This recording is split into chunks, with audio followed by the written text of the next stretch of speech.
everybody, and welcome to the today's meeting of the Communities, Parks and Leisure Policy Committee.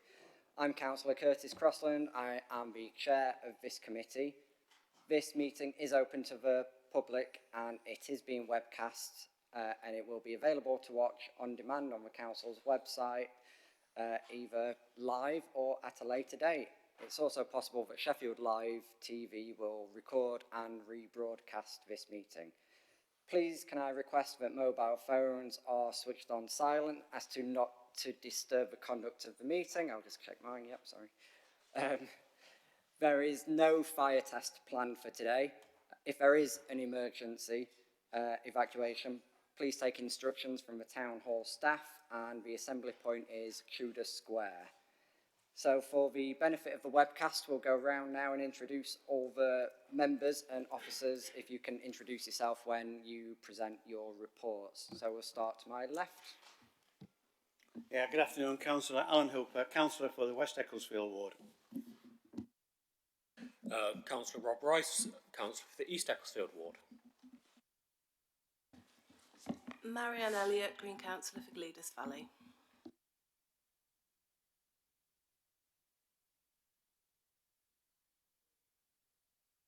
Councillor Tony Downing, member for Mossborough Ward and substituting today for Nabila Mola. Thank you. Councillor Mark Whittaker, Councillor for Stocksbridge and Upper Don. Councillor Karen McGowan, Councillor for Burley Ward. Councillor Laura Moynihan, Councillor for Manor Castle and Deputy Chair of this Policy Committee. Thank you, everybody.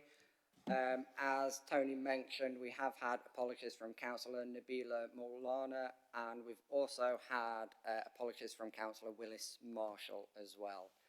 So thank you, Tony, for substituting. So on to item 2, exclusions of public and press. As I've mentioned, this meeting today is open to the public and there are no items on the agenda containing any exempt information. Moving on to declarations of interest, does any member wish to declare an interest on any item today? Nope, perfect. So minutes of the previous meeting, these can be found from page 11 of the agenda pack.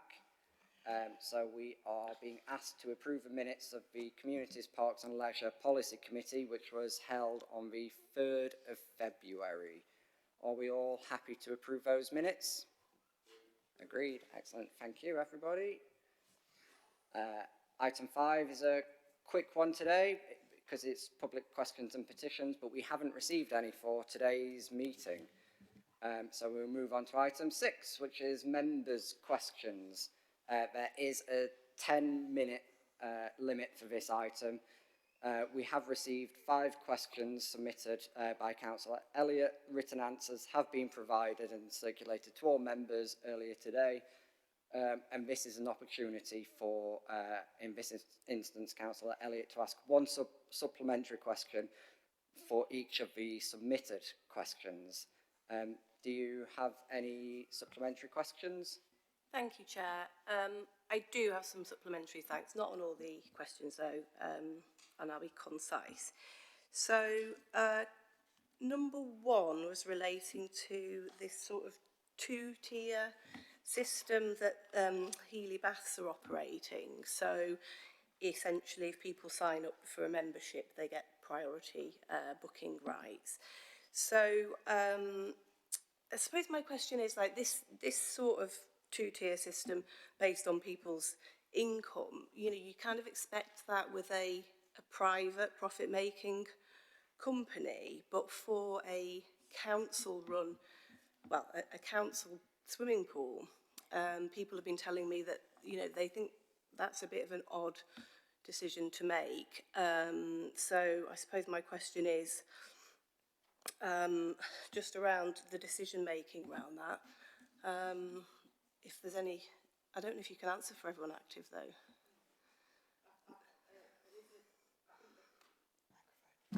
Apologies.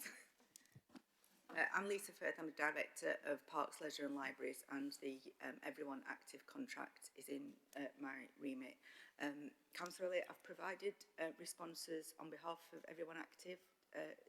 Apologies that they were received late due to illness within the team. I believe that the question that you've just asked is answered in that response. Okay, so what...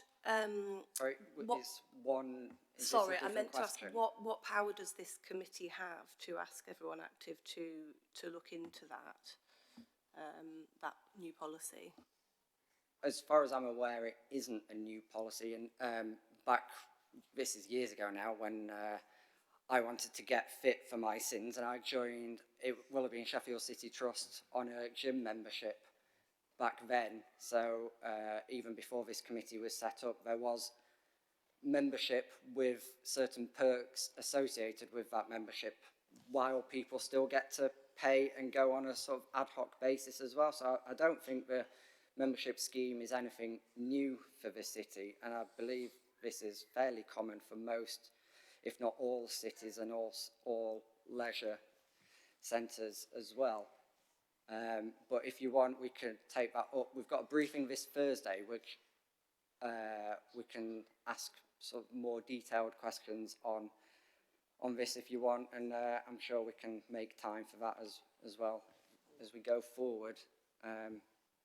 Yeah, do you have any other supplementaries? Thank you, Chair, that's appreciated. Yeah, so just a really quick one on number 4.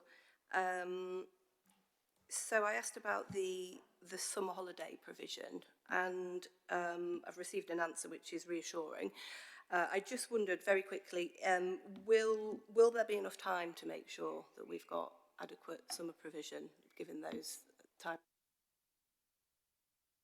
Yeah, that work is underway already for the summer, as well as other programmes in the community. So yes, there will be enough time to develop that for the summer. And then just on the final one, so been provided with the specification for the community work.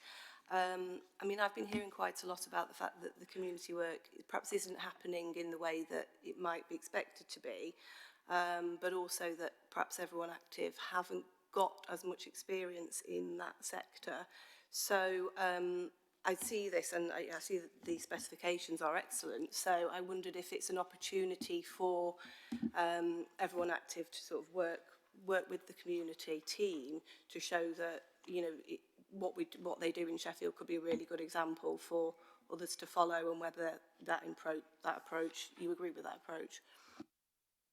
Yes, and what I would say, Councillor and Chair, is that Everyone Active are extremely experienced in this area, which is one of the reasons that they scored so highly in the contract, in the procurement exercise. They are working with the community team. There has been a handover period from Sheffield City Trust to Everyone Active. The same team is transferred over. And as we can see in the service specification that has been shared with members, there is quite detailed contract obligations. They will draw on their experience from across the country, from other cities, and then report back to us as a local authority and to the committee in their achievements. And there will be a performance report brought to this committee to outline those achievements as well as the year progresses. Perfect, thank you for that. So that was, yeah, members' questions. So on to item 7 now, which is the work programme. This can be found from page 21 of the agenda pack, and Rachel is the presenting officer. Thank you, Chair. Rachel Appleyard, Principal Democratic Services Officer. So the work programme aims to show all the known substantive agenda items for forthcoming meetings of this committee. You can find on the table on page 25 any changes or additions since the last meeting. Also, it details any referrals from other committees or council. On page 23, you'll see there's a referral from the North Local Area Committee, and there's a proposed action for members to consider as well. And then in the appendix 1 from page 27, that details all the items for upcoming meetings. I will just add that this is the last meeting of this year, so there's provisionally the June meeting on there, but we will be scheduling the rest of the meetings onto the work programme for that June meeting. Thank you. Thank you. So I've seen that Rob wants to comment, and so does Laura. If we can take all the questions for and Alan as well. Does anybody else wish to speak on this item at the moment? No, fine, we'll go. Rob. Thank you, Chair. This was brought to the North Local Area Committee at a meeting that I attended, and it has got a level of poignancy given what has sadly happened recently in Sheffield. So I'm glad to see that it is being worked on within the committee. My question and my kind of more commentary about the content and the remit of it. I know that we will be getting a report on the Safe Sheffield plan later in the committee, but there is also work to bring it to education, children and families. One thing that I would like to just ask a question on is the interaction between the City Council, the other partners within the Safe Sheffield kind of grouping, but wider into the academy schools, and that we are potentially, and I'd just like a little bit of reassurance that we will have full engagement from the academy schools, given that they are less, they interact potentially less with the City Council due to their relationship with us than non-academy schools might, so therefore we might be missing something in talking with them. Thank you. If we take all the questions first and then we'll go over. Thank you, Laura. Thank you. We were going to confirm the supporting children's play work. I just wonder where we are on that, because the East Lac are doing a pilot project. Each ward has contributed funding towards play work, developing volunteers, training individuals to get a recognised qualification, and hopefully that will lead into employment. So I want to be sure that we're developing the strategy, but also learning lessons from that. And the pilot project might have finished before we develop a strategy. That's my worry. So I'd like some confirmation of when we're going to do that. Thank you. Thank you. I know you've worked hard on the play work and pushed it quite hard as well. And Alan. Same as Laura for that one. I also had the Protect Our Rivers. We had a joint briefing cancelled. Could we please have that briefing as soon as possible, please? Perfect, thank you. So I'm assuming, Tom, you can take how we interact with academies and play work potentially? Potentially. Okay, we'll see. Thank you. Thank you, Chair. So I'm Tom Smith, Director of Customer Experience and Communities. Thank you for the question, Councillor Rees. We're obviously going to run through the Safer Sheffield Partnership Plan as part of the agenda. To give you the assurance that we are already having the conversation about youth violent crime and youth knife crime and all the effects of that with colleagues within Children's Services, and especially into the education part of Children's Services.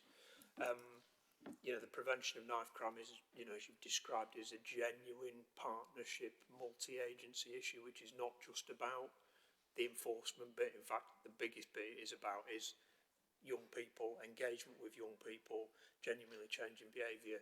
So you're absolutely right to flag that as a critical issue. The engagement into academy schools is challenging, as you've described, and it probably will be for a while. But what we do know is that the conversations that have been taking place through Children's Services have been pretty positive into the schools, and the schools are genuinely wanting that engagement. So I think we've got an open door. We just need to make sure we've got the plans in place to take advantage of that. So I can give you that reassurance. We will be engaged into the school estate in that piece of work as we go forward. On the play work, we've not got anybody from the service who is putting that together here today, but I'll commit, Chair, to take that out of this meeting and provide an update to the councillors as soon as I can outside of this meeting. That's okay? We did engage with those colleagues after the pre-meeting on the 17th of March to ask where that work had got to. We're just waiting for that update. As Tom says, we can bring that, but we have engaged with them. Just give you some reassurance. And Do we know about the Protecting Our Rivers motion? Because as Councillor Hooper said, a briefing did enter our diaries and then it left our diaries, and I'm not sure exactly what happened with that. Reinforcements have arrived. Hi. On that, sorry, it's Ruth Bell. I'm head of Parks and Countryside. That meeting is going to go back into your diary. What we're going to do is Parks and Countryside are going to work with colleagues, flood management and the climate and sustainability team to do a combined briefing so that we can cover everything, and we're going to do it for CPL colleagues as well as TRC colleagues. Perfect, thank you.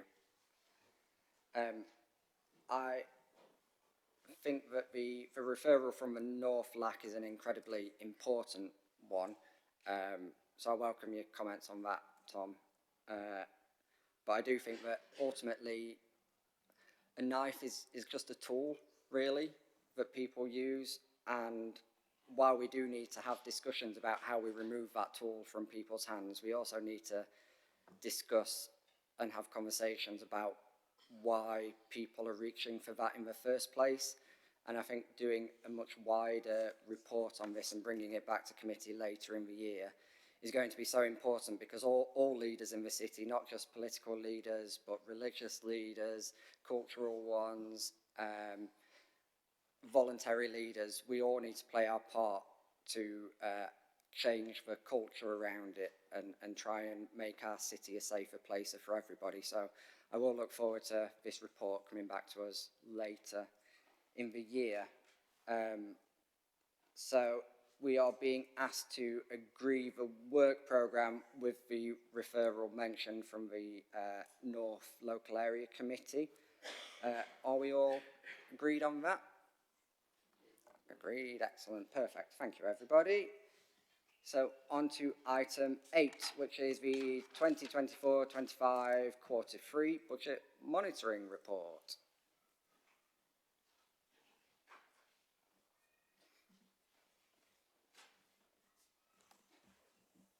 Perfect. Over to you. Thank you, Chair. I'm Jane Wilby, Assistant Director of Finance and Accounting, and the report presents the financial position for the Council for the third quarter of 24-25, which is 9 months of actuals to December and a 3-month forecast. So it's worth noting the timing of the report. Today is the last day of the financial year, so the report is almost a quarter old, but the final outturn report will be reported to committee in June. The results have stayed largely stable throughout the year, so we broadly expect a similar position for year end. The outturn position is that of a £34.8 million overspend for the council, which is 7.1% of our net revenue budget, and that's £800,000 worse than the estimated position at the end of the second quarter. It includes overspends of £11 million in adult social care, £16.2 million in education, children and families, and a further £11 million supporting those facing homelessness. Like many councils, we're grappling with significant financial challenges, and these include increased demand for our services, especially in social care, where we're seeing increased complexity of need and higher costs as a result. A surge in education, health and care plans has had a knock-on impact to home-to-school transport costs, and a national shortage of suitable housing, which has caused a reliance on temporary accommodation. A £34.8 million overspend is not a comfortable position to be in, and whilst we are reporting a 93% delivery rate on our in-year savings plans, there is still a lot of work to be done to address the underlying position in our budgets. The Council will fund the overspend this year with a specific provision set aside for the housing subsidy loss issue and the remainder of our budget contingency reserve. If overspends occur in 25-26, the use of specific earmark reserves will be required to support council services. We will need to continually assess our reserves position to ensure that it retains sufficient reserves to meet future risks.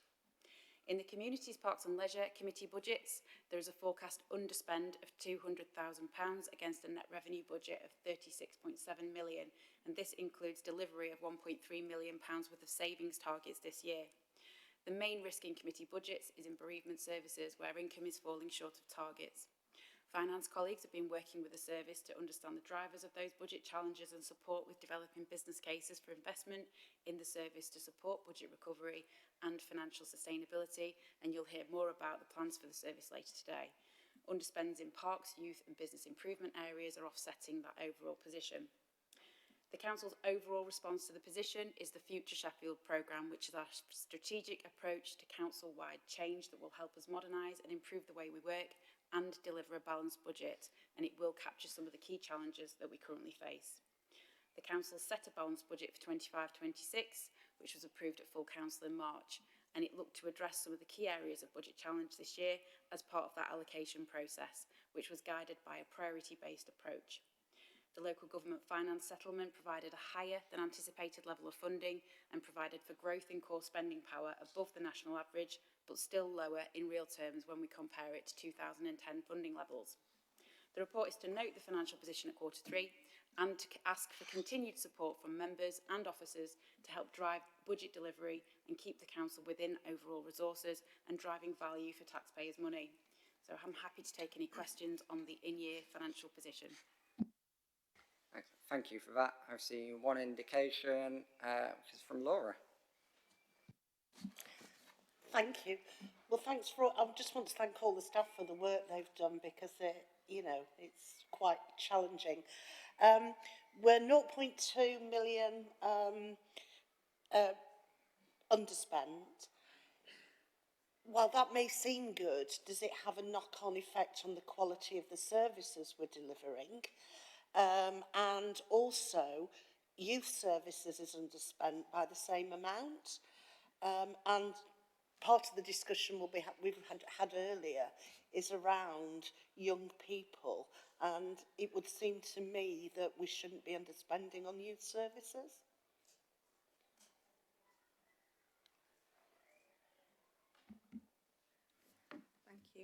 Councillor Moynihan, on the Parks and Countryside, and Jane's not in a position to answer this yet, but I think we'll have reforecast that and come in on budget for the full year effect. So I don't think we'll see an underspend at the end of the financial year on that.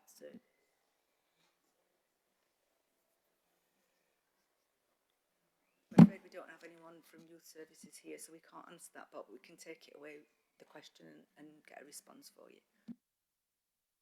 Perfect, thank you. Similar to what Laura said about the...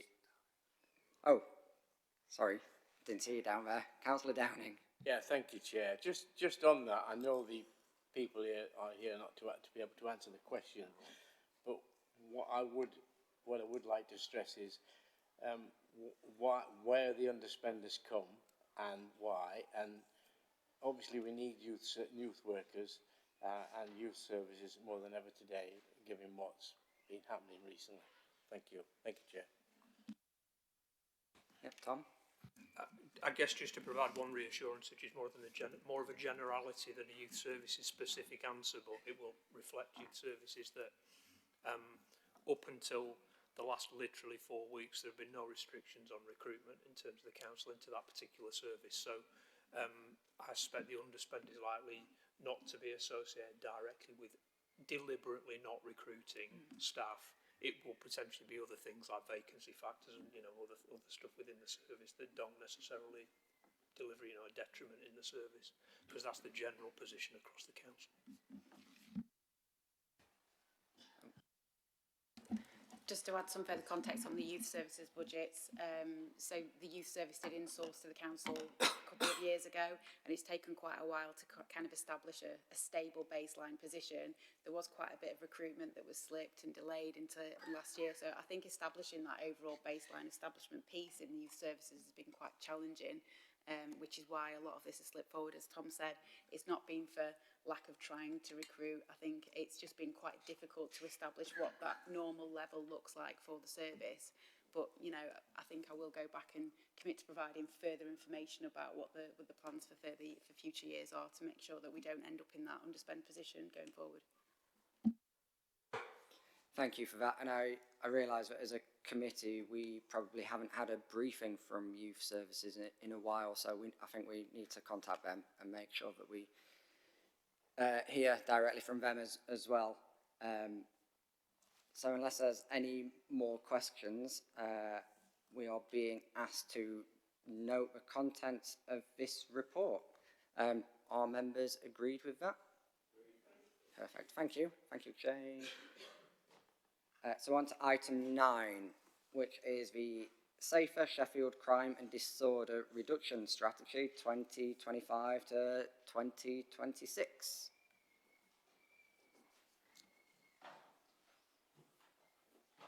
And we might run out of chairs.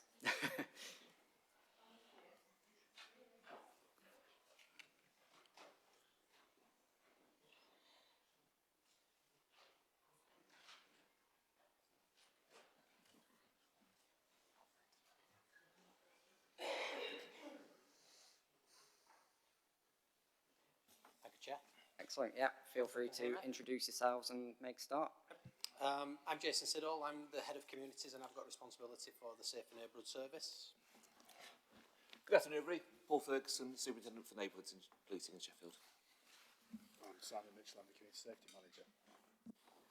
Okay, hopefully you can all see the screen. So I'm just going to open up with a little bit of a presentation and then just to set the scene, what this is all about, some of the rationale behind some of the information that's in the draft crime and disorder reduction strategy. And then we'll take questions and have the discussion. So next slide, please. Okay, so we've got a statutory duty to do this, to have a crime and disorder strategy. That's under the Crime and Disorder Act 1998 and under Section 5 and 6 of the Act. The Council has a statutory duty alongside other partners to have a strategy for the reduction of crime. And also under Police Crime Sentencing and Courts Act 2022, Council and partners also have a duty to work together and plan to prevent and reduce serious violence, otherwise known as the Serious Violence Duty. Next slide, please. Okay, so the existing, go back one. The existing strategy expires in 2025, hence the reason that we are proposing a new strategy today to run from 25 to 28. So the duty says we need to have a 3-year strategy. Adoption of the actual draft strategy is a function reserved for full council, but it has been agreed that the Communities, Parks and Leisure Committee, as the Council's Crime and Disorder Committee, can be responsible for the preparation and submission of the draft strategy for adoption at full council. Next slide, please. Okay, so I'm not going to read out this slide in its entirety, but you would imagine it's in the actual draft strategy and also in the report that's been provided to the committee. There are a number of links to the council's priorities and the council's city goals, and you can see them displayed on that particular slide. If you want to come back and have a look at that in terms of further information, we can do that in the questioning. But again, it's described in the actual report as well in terms of where those links are. Next slide, please. Okay, so the Safe Sheffield Partnership. So Sheffield City Council exercises its statutory duty through the Safer Sheffield Partnership. And the partnership includes statutory partners as required by legislation and other key partners, including the South Yorkshire Male Combined Authority, or SIMCA as it's known. Priorities for the new strategy have been developed using a Joint Strategic Intelligence Assessment, or JSIA as we affectionately know it by, which has been carried out by South Yorkshire Police. There's been engagement with partners through the Safer Sheffield Partnership Board, and also we carried out public consultation. Next slide, please. Okay, so as a result of that, there are 7 thematic priorities and 2 cross-cutting themes that we've included in the draft crime and disorder strategy that's been presented today. And I'll just quickly go through those. The first one is tackling the supply of drugs in Sheffield. The second one we've already touched on in the earlier questioning today around the previous conversation that we've had today around knife crime, but reducing serious violence, including violence against women and girls. That's a new priority. That wasn't in the last plan, just to know. Hate crime and community cohesion, neighbourhood crime and reoffending, addressing the impact of antisocial behaviour, protecting vulnerable people, and Sheffield City Centre, which again is a new priority that wasn't specifically writ in the last plan as a specific theme or priority. And there are also cross-cutting themes that cut across all of those, which are reducing youth offending and reducing adult reoffending. Next slide, please. Okay, I'm not going to read all this out, but what this slide presents are the themes that I've just talked through there, and just gives you a little bit more detail in terms of what each theme covers. I have to say that this is not an exhaustive list. As we've touched on, the plan is a 3-year plan, and it's going to move and shift as time goes on. Things don't stay static. So over time, we'd expect other those priorities to cover other things, but it just gives you a bit of a flavour for the thinking around each priority and what they will cover moving forward. Next slide, please. Okay, so if approved, the draft strategy will go to full council on the 2nd of July. That's what the timeline that we're working to at the moment. That's the next available opportunity, if I'm going to be honest, is the 2nd of July to take it to full council for formal adoption by the council. That's the end of my presentation, Chair. Take questions or... Yeah, does anybody else want to add anything before we go to questions? Tom? Just really briefly, thank you, Chair. So, and thanks, Jason, for the presentation. Just to say, in case it's not come through strongly enough, that the Safer Sheffield Crime and Disorder Reduction Strategy is a genuine partnership plan, and is not just about dealing with, this is a very old-fashioned thing to say, isn't it? It's not just about dealing with crime, it's about dealing with the causes of crime. And the one really good example I can give of that in terms of the work that's taking place right now, associated with one of the new priorities, is the work in the city centre. So members obviously will know that the Public Spaces Protection Order is about to start, and in response, very particularly actually to the feedback from this committee around that Public Spaces Protection Order, we're working very closely with the police, but with a number of partners across housing, into the voluntary sector, people like the Archer Project, to look at what we can genuinely do to support vulnerable people in the city centre and prevent people from, being vulnerable, but also prevent the feelings of crime and the feelings of safety that sometimes people have in the city centre because of the vulnerable people in the city centre. So it's a good example of where we're aiming this piece of work to be. This isn't just about the police end and just the arresting people bit. This is a genuine partnership effort using all of our partners across the council, into health, into probation service, into all sorts of other agencies, to actually push the amount of crime down and make sure places feel safe as well as being safe. So I just wanted to make that point, really. Thank you. Great, thank you. So I've seen 4 indications, so we'll do those 4 first and then see if we've got any more. So the first one I saw was from Rob. Thank you, Chair, and thank you to those who put the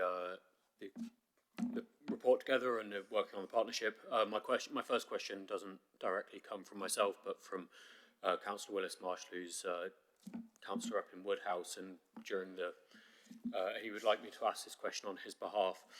He noticed the work in Woodhouse on the clear, hold, build strategy and kind of the work that's being done in relation to that, and he was just wondering what the kind of the resource load was that went into that. He notes the figures that have come out of it in terms of the cash and the cannabis plants that were recovered. Was that deemed a success given the resource that went in? Then on a wider point across the city, whether it be something we could roll out further to other communities. Thank you. Right, we'll take all the questions first and then come back. I've also got a second one. I've got a number of them. Yes, I've got a number of them. This is actually from myself. The second point is more on the kind of the wider cost across both the council and also South Yorkshire Police. It has obviously been publicised quite widely, the financial pressures that South Yorkshire Police have suddenly found themselves in, and whether that would have a material impact on the implementation of the Safer Sheffield partnership. And I'd just like a little bit of clarity on that. But also a final comment on what Tom Smith, you mentioned regarding the PSPO and the work being done into that, and I would like to thank the considerations of the issues brought up through the discussions over the PSPO on what the kind of voluntary sector considered issues with the implementation and how that can be rolled in. So I look forward to seeing that work as part of a constructive way of improving kind of safety in Sheffield. Thank you. Thank you. So the next hand that I saw was Karen. Right, thank you. That woke me up. Just my notes. So this needs to be closely linked to the community strategy currently being developed. communities, neighbourhoods are central to Safer Sheffield, which brings me on to the strategy is, on page 51 it mentions the strategy is rooted in our council values, people are at the heart of what we do. But I don't see the links to antisocial behaviour in housing, for example, which is what a lot of my casework is. And a lot of the time, antisocial behaviour that you get in housing is sometimes linked to crime that's out in the community. So it all comes together. So it was just, I don't see that link between this and housing. Like I say, it creates a lot of issues. Then under 3.1.2 and 52, page 52, it says places, neighbourhoods that people are happy to call home, which to me, everything under there sounds like it's the CAGs. And again, I don't see the link to the personal issues when people might have got a neighbour. So under CAGs, I think they're absolutely the best thing ever. For me as a counsellor, it's the one place I can go and try and get things sorted out in my neighbourhood, and that is true partnership working when you've got the local schools involved and the housing and police and fire service and everybody's there. You can tackle a problem, but I always worry about those people that are one-offs that have got antisocial behaviour, again in housing, that might have got a noise nuisance. That to me is antisocial behaviour, and I just don't see the links to all of that, so I just wanted to bring that up. Thank you. Perfect, thank you for that. And Laura, next. I really welcome this because it links to the government's national missions to take back our streets and halve violence against women and girls. So really welcome it. However, we place, with this and with the PSPO, we place a lot of emphasis on working with the voluntary community sector. And yet, talking to the sector, they're suffering from dwindling resources, and we seem to be relying on them for partnership delivery at the time that they're struggling with both finances and capacity due to perhaps staffing issues from financial resources. And just to note that, linking to Karen's point, we're going to need action plans, aren't we, under each of every priority, so that we'll develop with appropriate services such as children and young people, for example. So I just want to assure us that we will have action plans within each priority. Thank you. Thank you. Because there was some fairly detailed questions there. If it's okay, we'll go for some answers now and then come back for the other questions, if that's all right with everybody. Perfect, so over to you.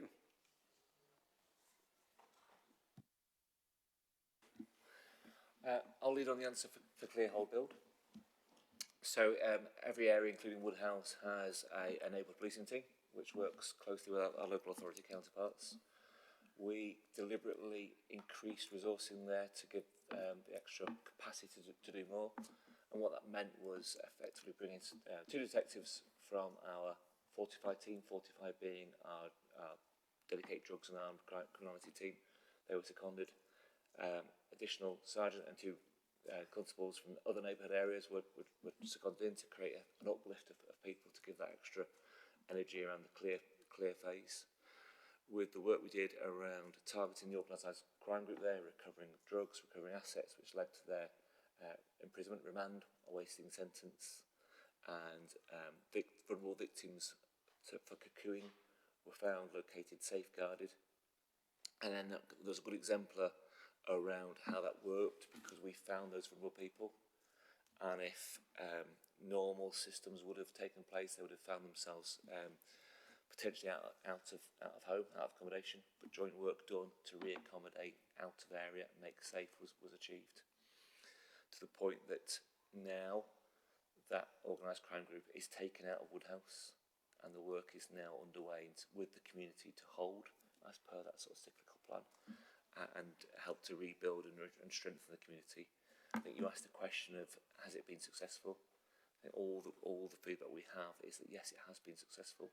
We're pleased with how it's gone. We're pleased with the success from there, and our minds do start to turn to where's next, and where we can seek to focus to find the next place where the environment is such that we could launch a second clear hold and build project somewhere within the city. So start the data work around that, start the discussions around where might be next, to find that place where we can take a group out and take them out of circulation, and then potentially even move on to the third phase and the fourth. Does that answer your question okay? Very well, thank you. Thank you.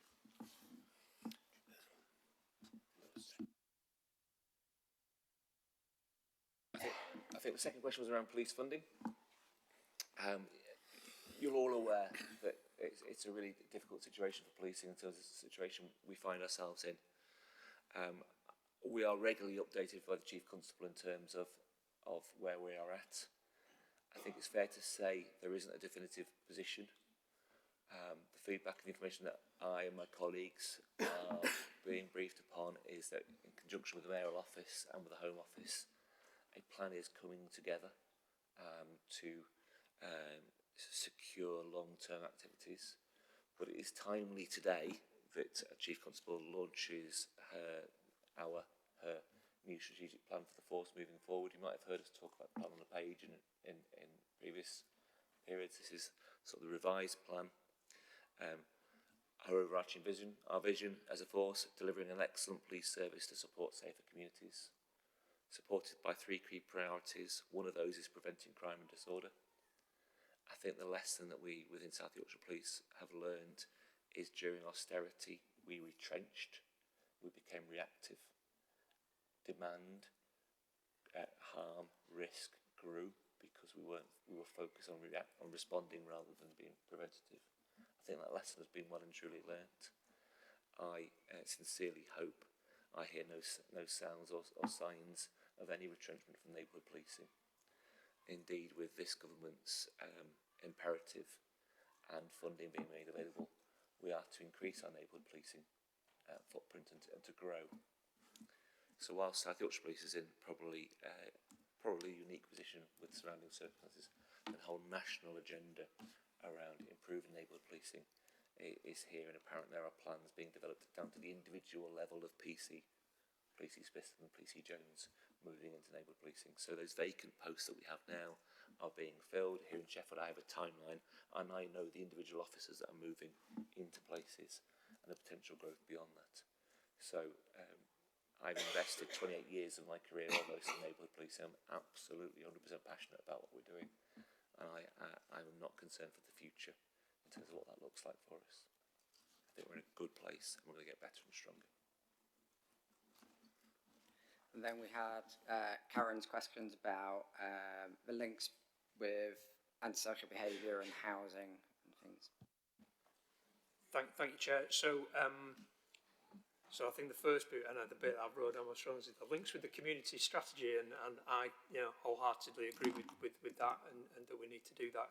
Members will be aware that I'm leading the community strategy with the council as well.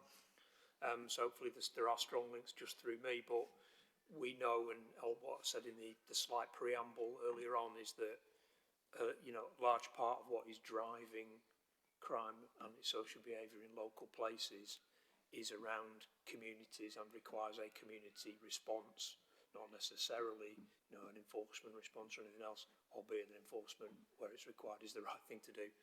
So absolutely linking those two things together. I think on the ASB and housing, I think we take that as a piece of feedback, and we'll have a look. You will note, we'll run through the recommendations in a while, I'm sure, but you'll note there is a recommendation there that if there are minor changes, and when we say minor, nothing that affects the priorities, but is about description and things we might clarify within the document, we can make those between now and the full council sign off. So if there's some clarification we need to do around the links into housing, we can do that. But just to assure you that housing colleagues sit on the Sheffield board, housing are intrinsically part of our ASB response. Our ASB officers within community safety are linked in with housing on a daily basis in that regard. So I think we're relatively confident operationally it's there, but if it's not explicit enough within the plan, we can certainly look at that.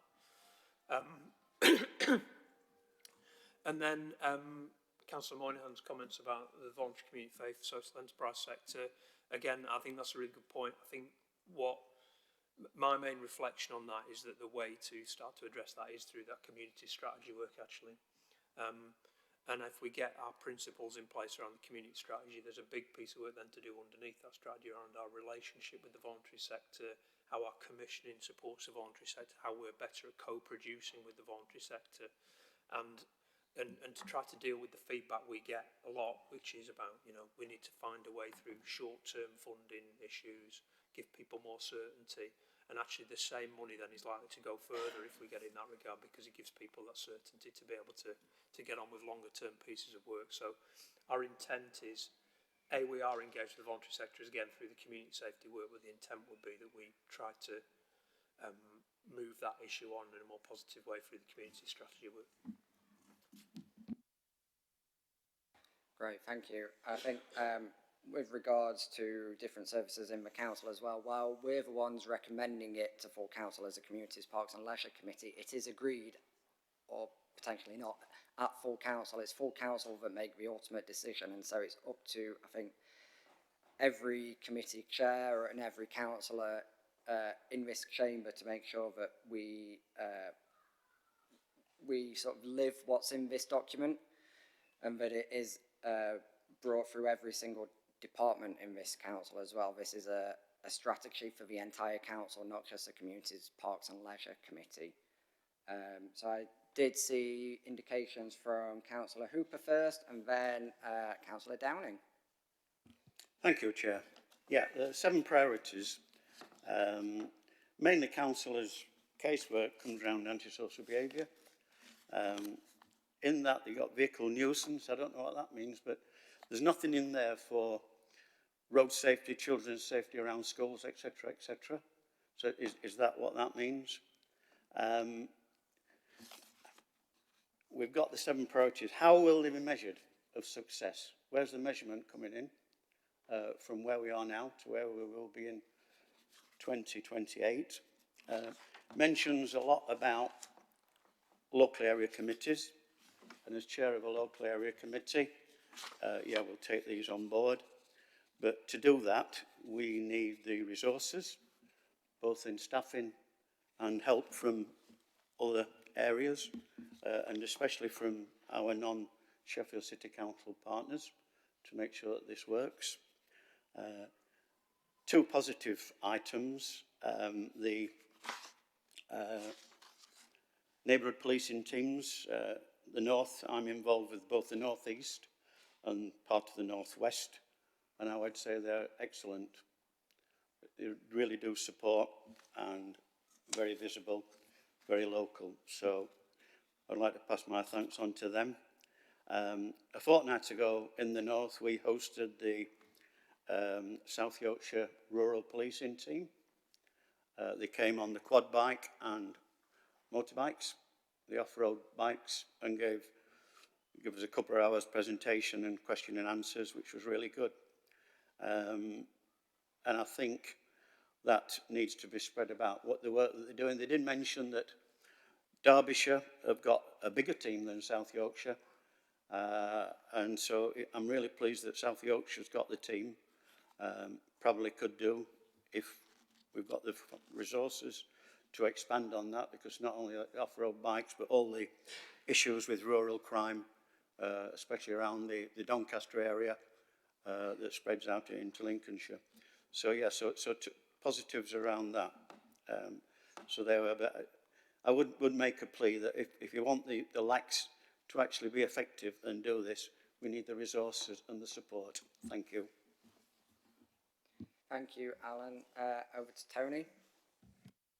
Thank you, Chair, and thank you for the report. I welcome it wholeheartedly. What I want to touch on is hate crime and community cohesion. There seems to be quite a lot of that, notwithstanding what happened in Rotherham in last August last year.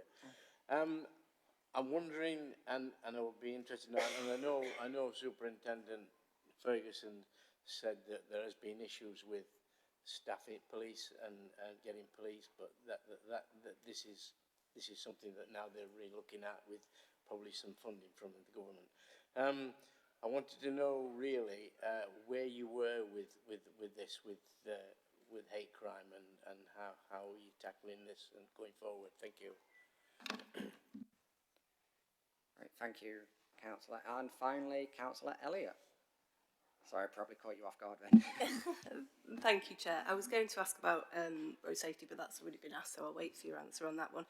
Just a quick question about the Safe Space initiative in the city centre. So I know this received political backing at full council last year, and my understanding was that there was some short-term funding to cover it for a period of time, but that's no longer there. So I just wondered if you could update us on where we're at with that, please. And then I just wanted to make a comment as well, which I think actually the Chair's touched on really, but just with regards to the North Lac referral with regards to knife crime, you know, I really welcome that's come to this committee and obviously Children's Committee. But yeah, I think we really do need to be addressing the socio-economic factors as well, tackling issues like poverty, creating more free, accessible youth facilities, opportunities for training and building skills, to make a more sort of stable environment, and that is a Sheffield-wide responsibility for all communities and full council. But I just wanted to say that when I've attended the Safer Sheffield Partnership Board, you said it is genuine partnership effort, and that really does come through.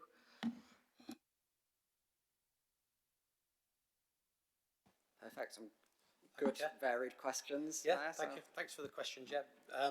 So on the road safety, in the actual draft strategy, page 6, there is reference to that in the strategy and the links between this strategic plan and the South Yorkshire, read this out so I don't forget it, so I get it right, the South Yorkshire Safer Roads Partnership.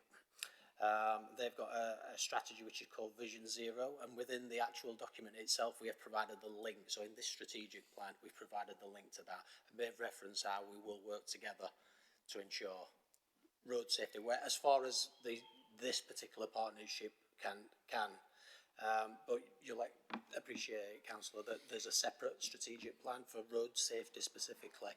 But yeah, understand completely the links. On the second question around how will things be measured, in terms of the overall governance arrangements, you've got the Safer Sheffield Partnership Board that sits at the top of the governance chain, if you like, and underneath that you've got something that we call PPRG, which is a group of officers at a more junior level who come together to discuss performance across the themes. At the bottom of all that, we have the themes themselves, the ones that have been described. And all of this is in the document. If you want to see the infographic, it's in there in the actual document that describes the governance arrangements. But across the bottom, you've got the themes that we've talked about today. And each one of those themes has a theme lead. So there are dedicated officers who are theme leads, either from the police or the council or someone else in the partnership. And it's their responsibility to meet on a regular basis to discuss those themes and drive the actions within those themes. They report up then through the chain, right up to the Safer Sheffield Board. So there's a governance arrangement in place in terms of accountability, looking at what those theme group leads are doing, and holding them to account through the Safer Sheffield Partnership Board. The other thing to mention is that we do receive a grant from the Mayor's Office, from SIMCA, previously the Police and Crime Commissioner grant, but now the SIMCA grant. And each one of those theme groups has funding allocated to it. So there are funds available to those theme group leads as well.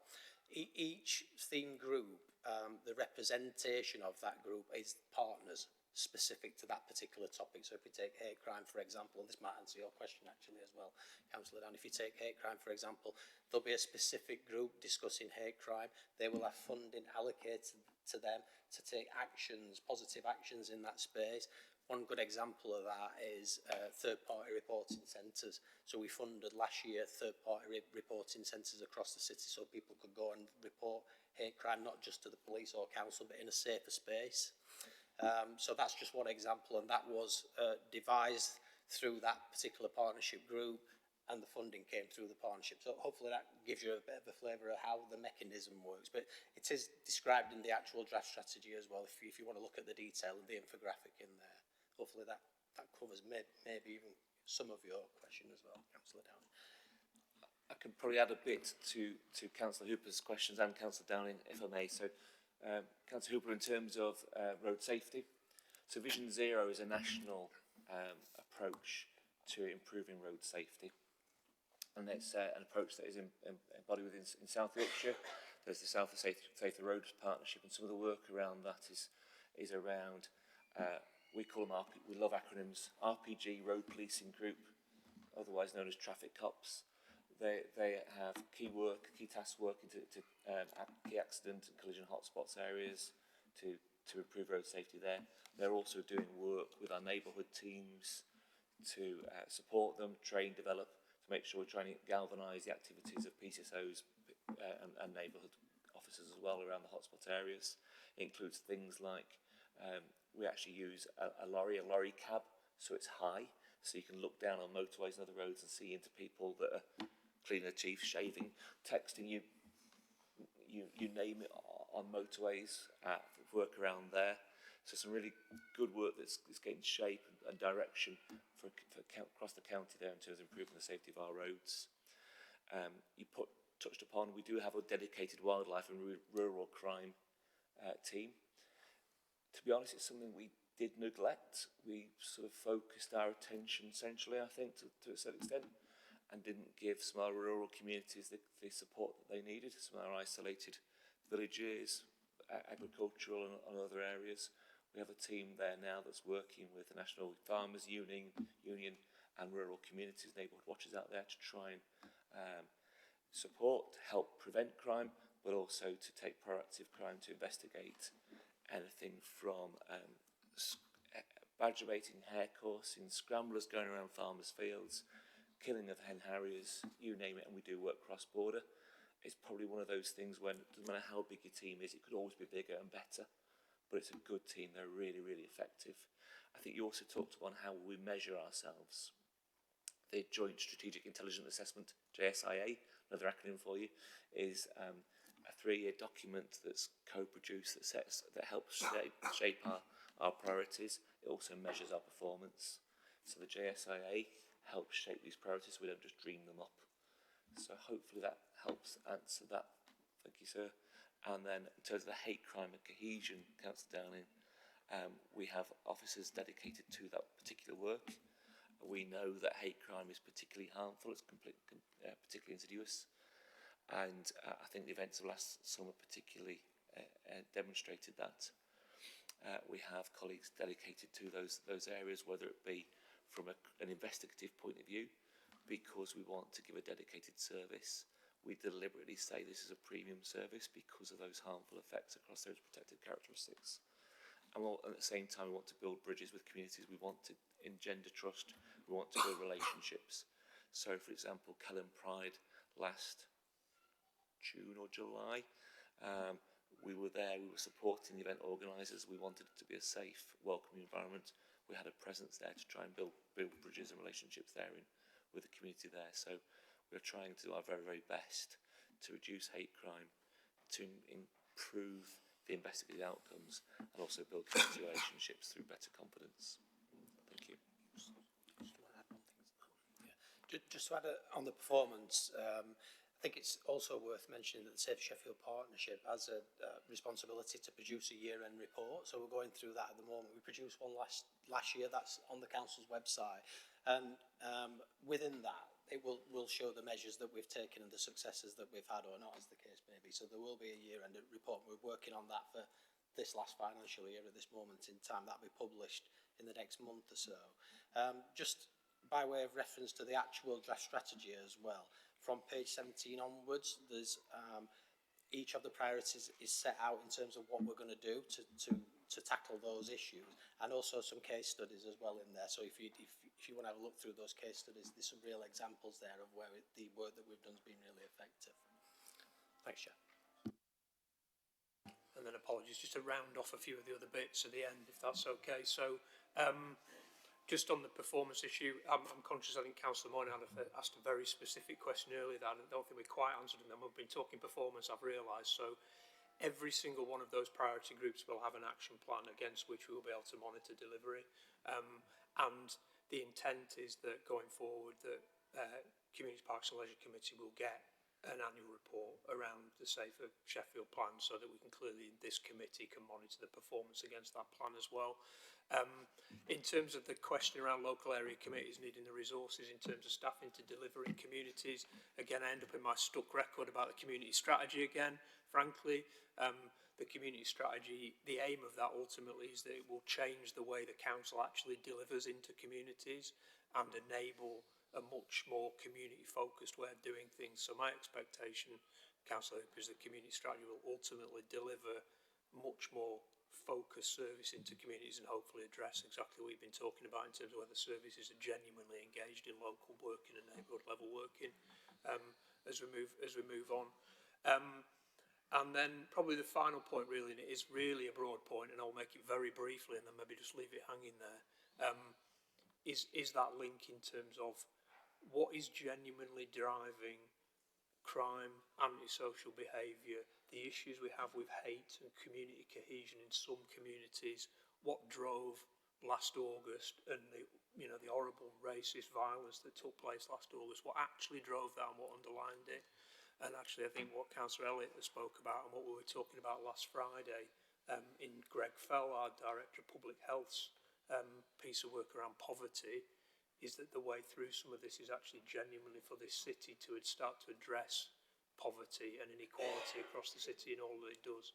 And again, the community strategy has a really key role in that, and we expect that the Community Safety Partnership and the Safer Sheffield Plan will have a role in that as well in terms of the work we do across the partnership to get focused on those issues. That's great, thank you. I think, oh yeah, sorry. Sorry, Chair. Councillor, I don't think we spoke about safer space, so I'd like to come back onto that if I may. So, with my role, I chair the county-wide safer space group. So the VORG national strategy includes 3 pillars. One of those pillars is safer spaces. So we have a county-wide group of police and local authority counterparts. I think it's fair to say that in each of the borough areas, each area has sought to establish a safe space, and in various approaches to various extents. Sheffield's approach has, I think, been accepted as being the gold standard, in that regular every Friday, Saturday, well resourced in terms of our street pastors, the provision of places to charge your mobile phone and flip-flops, etc., but also the fact there's been dedicated medical staff there. And there is evidence of, I think it's fair to say, genuine life-saving interventions from that provision there. And whilst it was introduced with a VORG agenda, actually the take-up has been roughly 50-50 of men to women. But there has been, for example, one case where a chap has staggered up. His mates have thought he's just drunk. But actually the medical staff there have gone, hang on a minute, mate, we're not happy with you. Let's take him to hospital, and a scan which revealed he could have wandered off into the night and died. Literally that extreme a case. Versus in Doncaster, for instance, where they've gone down another route which has involved volunteer staff, hasn't had the medical provision, and it's been more ad hoc in its delivery, but much cheaper to deliver. So Sheffield has been a really, really good response. It's been expensive. It's been about £1,000 a night to deliver. About £100,000 per year. So it's brilliant, but it's expensive. And each of the 4 boroughs are wrestling with what's the best balance between affordability and utility.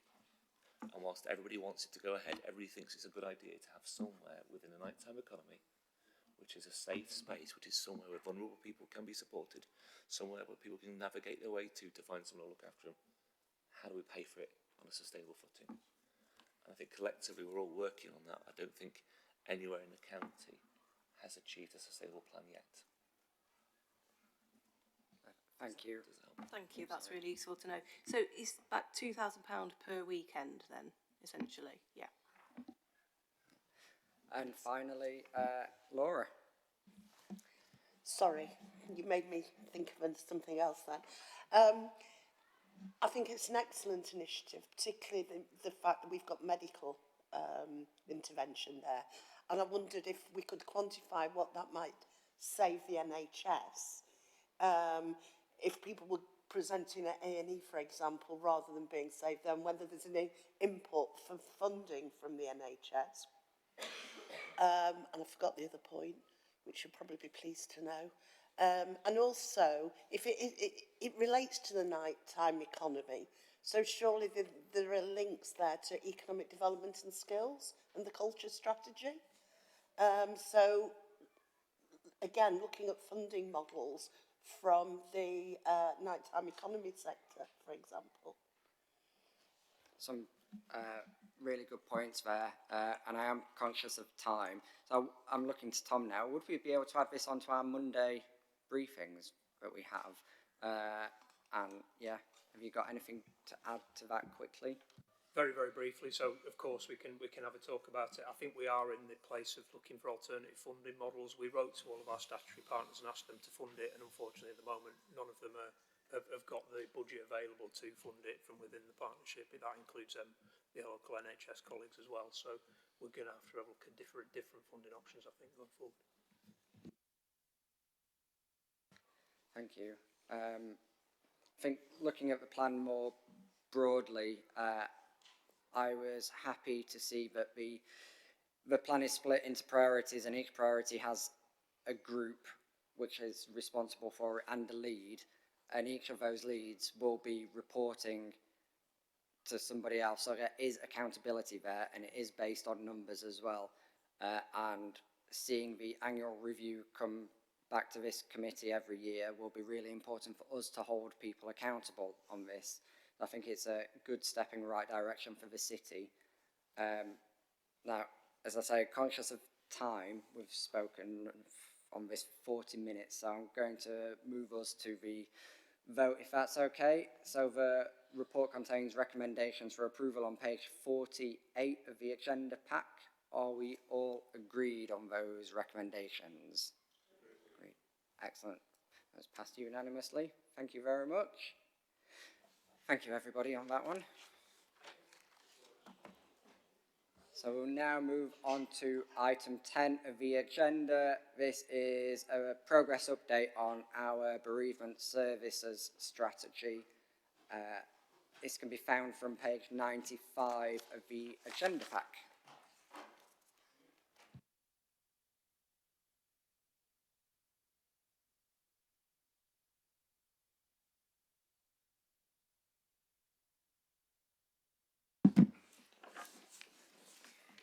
Thank you, Chair. I'll be introducing the report as Ellie Fraser, the author of the report, is actually on holiday today, so I'll be doing that on her behalf.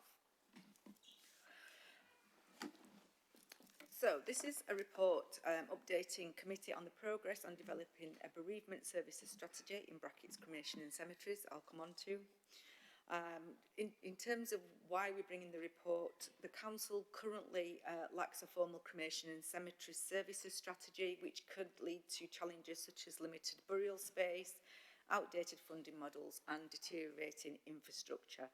And the absence of a clear plan for the role of cemeteries and looking at them as green spaces and looking for future service growth has prompted the council to develop this comprehensive strategy with input from residents and external partners.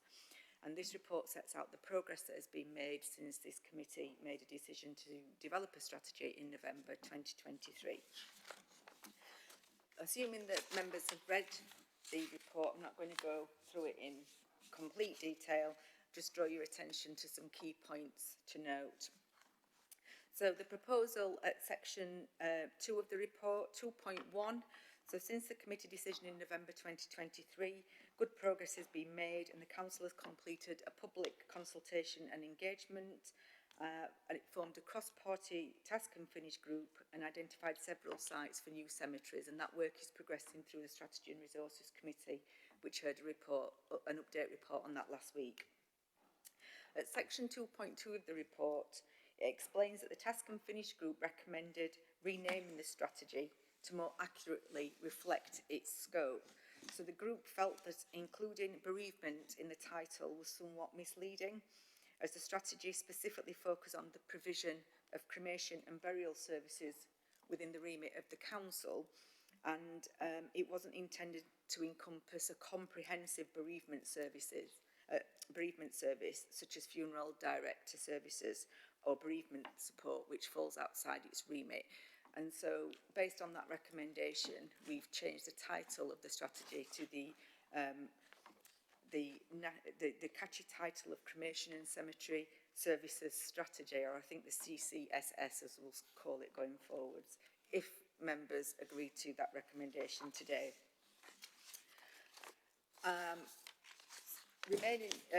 Continuing at the proposal at 2.3, public engagement and the task and finish group findings. There were over 80 recommendations from the task and finish group and just under 3,000 responses from public consultation, which was a fantastic response. And what we've done so far is categorise those responses into some underpinning principles and themes that we can take forward into the development of a strategy. And they're set out at section 2.3. So they are communication and engagement, which looks at effective communication and transparency about changes in cemeteries and how we engage with stakeholders, including faith-based and diverse communities. So, for instance, the South Yorkshire Muslim Bereavement Trust as an example. And secondly, we are looking at the environment, so such things as wildflower planting, relaxed mowing, and encouraging the ecological values of cemeteries. So they're seen not just as somewhere where people are buried, but also we can improve the biodiversity and ecological sustainability of the sites.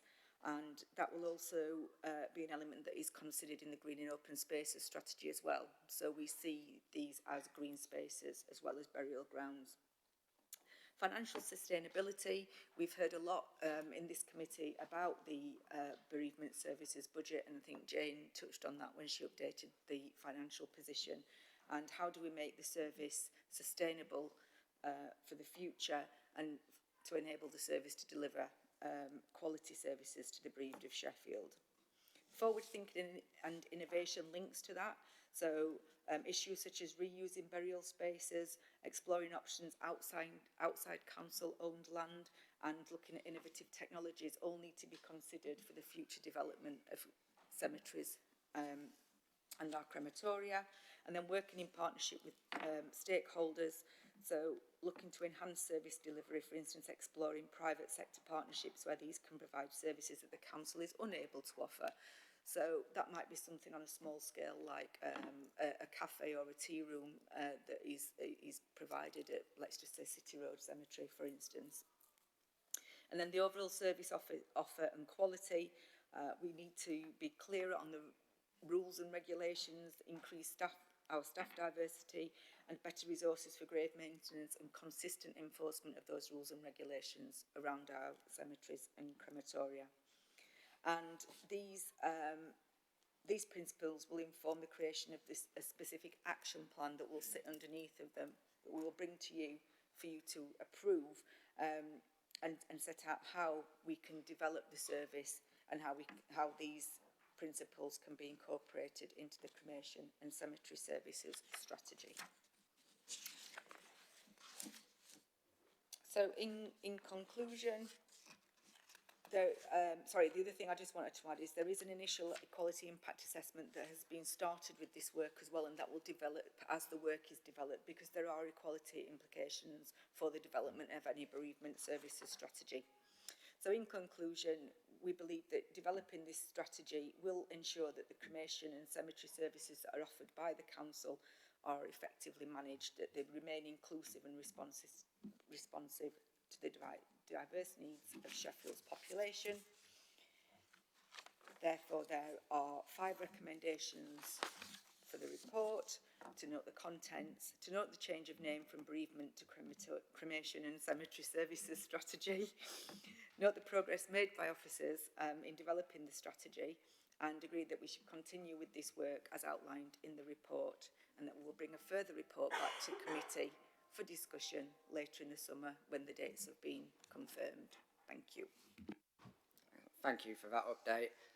It's really good to hear how this is progressing. And I'd also like to thank everybody who was on that task and finish group. It was probably one of the best task and finish groups I've been on as a councillor. And And when we went through all the recommendations at the end, it's like, oh, we've actually achieved something, which is rare for some task and finish groups. So I'd like to sort of place on record my thanks to everybody, not just members, but also officers and outside people who came to advise us. Place on record my thanks for them, because it was really good. I have seen 3 indications to speak, make up 4 indications to speak. We'll start on my right this time, so we'll start with Karen. Mine was just a comment. I don't think I just want to echo everything that Curtis has just said. It sounds bizarre to say it was one of the best working groups that I've worked on, but it was. I just learnt so much, but I also think it was an area that needed it, and we really delved deep. So I really welcome this strategy. I don't think I'll ever get away from calling it a bereavement after.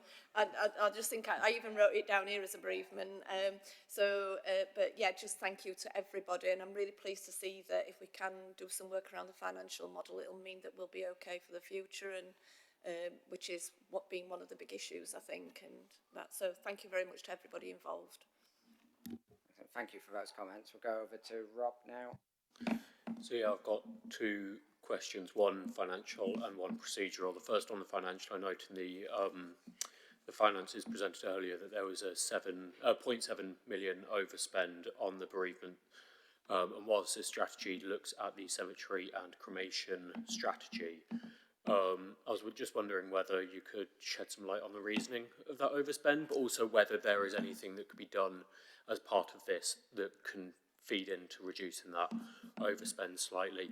The second is on the procedural. I am aware that we are working through a local plan, kind of an updated local plan, and whilst that is primarily around housing and commercial spaces, one of the challenges that we face is in the kind of cremation and burial kind of sector, and whether the team dealing with the strategy is working with the local plan team to ensure that there is a bit of linking up in that regard. Great, thank you. We'll take all the questions first and then come back. So we've got Mark next. Yes, I was on the committee as well. It was absolutely brilliantly run and an example for other task and finishes groups as to how well they can be run, and other groups would do well to pick up on that. I'd particularly like to ask about the woodland burials. I understand you've got about 8 sites, possibly, for woodland burials. I'm just wondering if these are established woodlands or they are the creation of new woodlands, because it's an opportunity. The country as a whole is being asked to increase its woodland and forestry cover. So creating new woodland for woodland burials would seem to kill 2 birds with 1 stone, if I can put it that way. Thank you very much. Great, thank you. And finally, Councillor Elliott. Oh, thank you. It's just about the task and finish group, which everyone seems to be endorsing as the model for task and finish groups. And I just thought the underpinning principles really show that it was a thoughtful process, and the task and finish group was obviously really well managed and really productive, and seemingly that's what everyone's saying as well.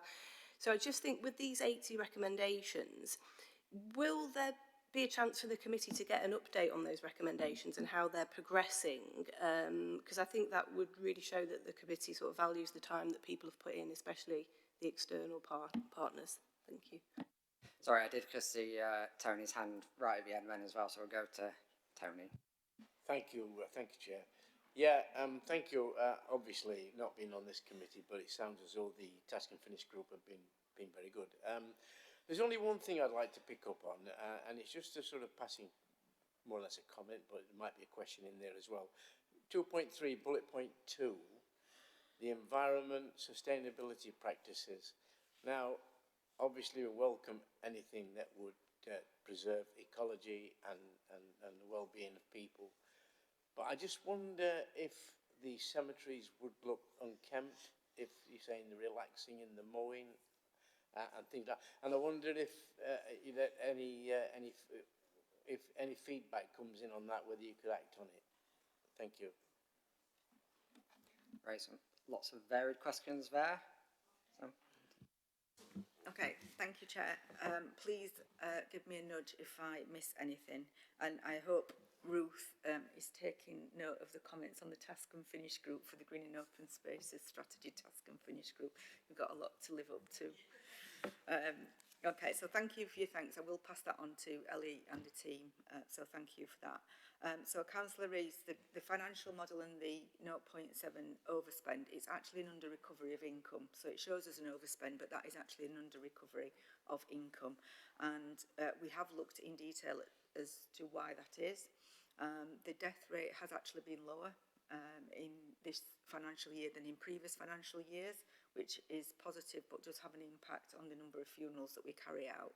So that has an impact. The other thing that we have done is increased the target income. It's difficult to talk about this in terms of target income, but you know, funerals do cost money and they do bring in income into the council. And what we have done is increased that target based on historical trends, but what we haven't done is increase the associated infrastructure budget with it as well. So whilst we are still having to spend more on, for instance, vehicles and machinery and the infrastructure for the service, so we've had a lower amount of income and higher expenditure, and that has resulted in the budget overspending or under recovering income. And we've had lengthy conversations with our finance colleagues in the last couple of weeks about how we put that right for the coming years, how we can fix that so the service delivers what is expected from this strategy, what members expect, what bereaved families expect. So we are doing a lot of work on that.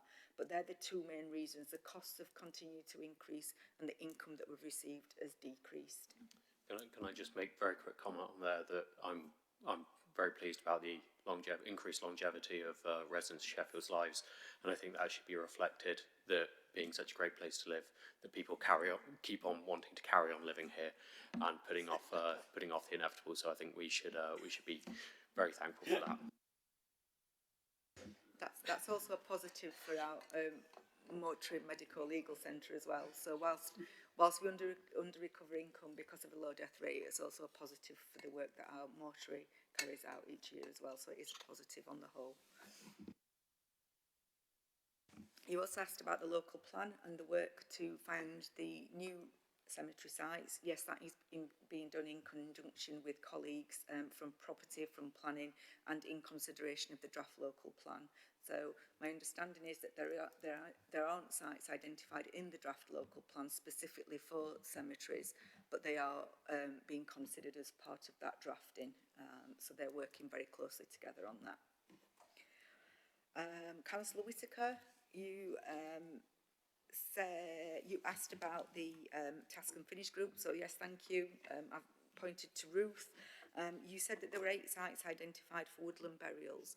That's not quite true. So what we have is we have 8 potential shortlisted sites for cemeteries, of which some of that we will be looking at the future provision of woodland burials. So they aren't existing woodlands that have been identified. They are 8 sites that have been identified that are now being looked at in more detail to identify where their topography would suit as a cemetery and so on, whether they're in council's ownership, external ownership and so on. So they aren't existing woodlands as such. Once we identify the suitable sites, we'll then look at whether we can identify them for either new woodlands for burials or so on. And Councillor Elliott, so you asked me about the 80 items that were identified in the Task and Finish group and how they're progressing. So what we've done, so that we haven't listed the 18 in the report, as you can see, but what we have done is categorised them. So those proposals and those underpinning principles, they're kind of categories based on the 80 principles. So what we've done is pull them together. So where there was some overlap and some similarities in the 80 recommendations. So we've categorised them together as, for instance, communication and engagement. So where we said we need to work with partners, where we need to be more transparent, we've put that in communicating and engagement. What we will do then is set an action plan, and some of those 80 will be in the action plan, and we'll bring that back to committee. We'll also use the knowledge briefings to update as that work continues. So because they are because, I mean, we're more than happy to share them. That's, you know, they aren't a secret. We're just trying to drill them down so they can go into a strategy. And that's how we've come up with the principles. Okay, so the recommendations underpin the principles. So at Okay. 2.3, what we've done is take the consultation and engagement from members of the public, alongside the 8 recommendations from the task and finish group, analysed them, and then developed the principles. So the feedback that we got from both members and the public was that we need to improve communication and engagement. We need to look at our environmental practices. We need to look at the financial model. We need to be more innovative. We need to consult with stakeholders and partners more effectively, and we need to improve the service offer. And everything that we had in those 80 items and the feedback from the public will fit into one of those categories. Does that... Right, yeah, I mean, as long as the task and finish group sign that off and they're happy with those principles, then that makes sense, yeah.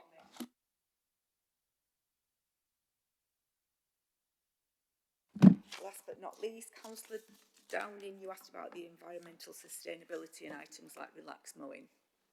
Ellie's not here to answer this, but what I would envisage is where it's appropriate. So there will be areas of cemeteries, for instance, that aren't being used specifically for burials. There will be remembrance gardens. It's about using it where it's appropriate. And of course, if the feedback suggests that it's not appropriate, then that will be acted upon. But it's not just about relaxed mowing, it's looking at how we use that green space to better protect and develop biodiversity in the environment. So where it's not appropriate, it definitely won't be done, or it won't continue. Thank you. That's great. I think you touched on every question.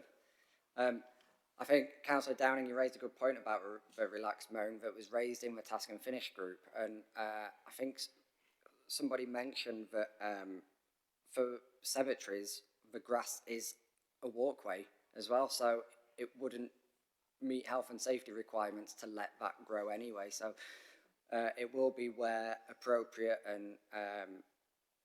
And there was also lots of talk about having sort of flower beds for wildflowers and things in certain areas of cemeteries. And I think it will have to be done. One size doesn't fit all either, does it? So it will have to be done on a cemetery by cemetery basis. But I think this is a good step forward for our city. And I look forward to seeing the final strategy come before us in probably a few months, hopefully. So thank you, Lisa, for all of that update. The report does contain recommendations for approval on page 96. Are we all agreed with those recommendations? We are agreed. Excellent. Perfect. Thank you. So on to item 11 now, which is the changes to Sheffield City Council's Allotment Handbook and Tenancy Agreement. This can be found from page 103 of the agenda pack.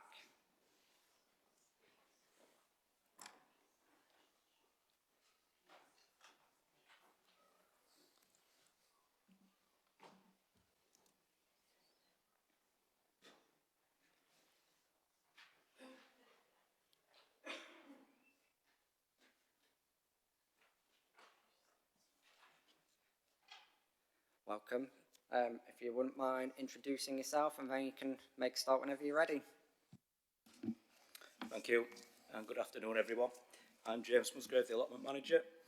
This item is associated report seeks approval to introduce changes to the Council regulations, policy and tenancy agreements.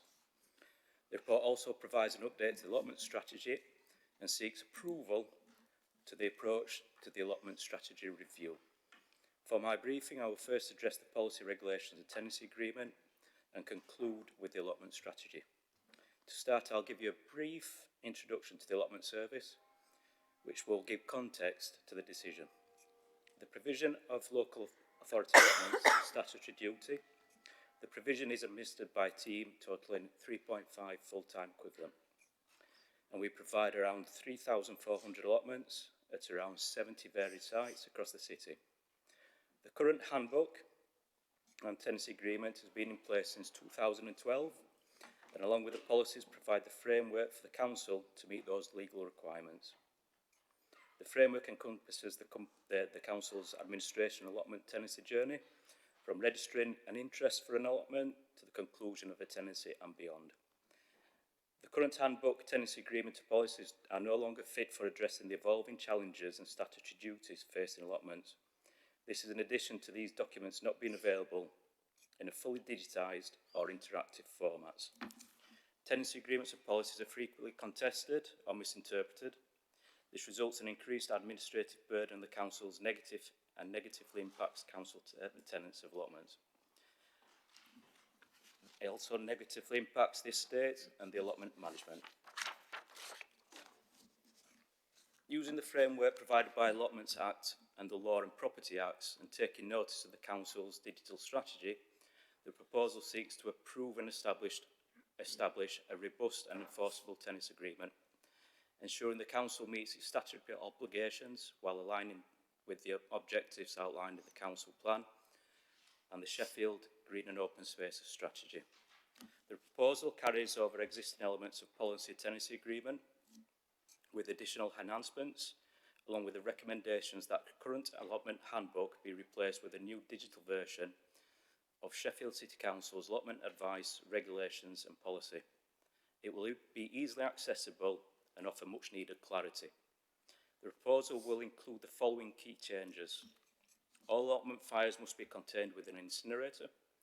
To improve animal welfare, the council proposes that those wishing to keep pigeons must hold membership of a recognised regional or national association. A serious breach of tenancy will be introduced for violations that cannot easily be quickly remedied, such as criminal activity or violence. The council will implement a barring list, preventing individuals or those strongly associated with them from applying for an allotment plot. Correspondence will transition to a digital communication by default and reducing administrative costs and reducing processing time. Legal guidance has confirmed that the notice of 5 months is sufficient and all tenants will be formally notified by the 31st of May 2025 and will take effect from August the 1st, 2025. The proposal seeks approval for the implementation of a new tenancy agreement. In accordance with allotment law, the council is required to provide legal notice of at least 1 year to terminate existing tenancy agreements before issuing a new one. The process will commence on or around the 30th of January 2026 and be effective on the 31st of March 2027. The proposed policy and regulations were discussed with the Allotment Advisory Group and the National Allotment Society and were positively received. They balance the freedom of plot holders while ensuring compliance with legal obligations and the rights of other allotment tenants. The proposal contributes to the council plan and city goals. It will enable the council to protect the environment for future generations and maintain our green economy. It will enable the council to continue to provide welcoming and healthy places to grow food, spend time together, live healthy and belong to their communities.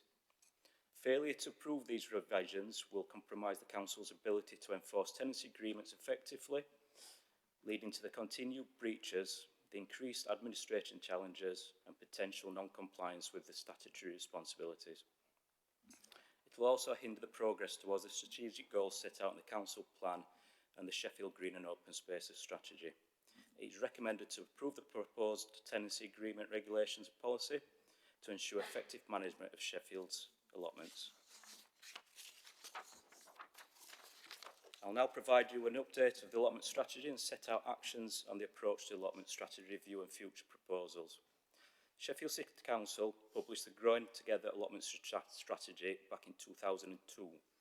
However, this strategy is now outdated and requires a comprehensive review to align with the current strategy requirements or statutory requirements and the Sheffield Green Open Spaces strategy.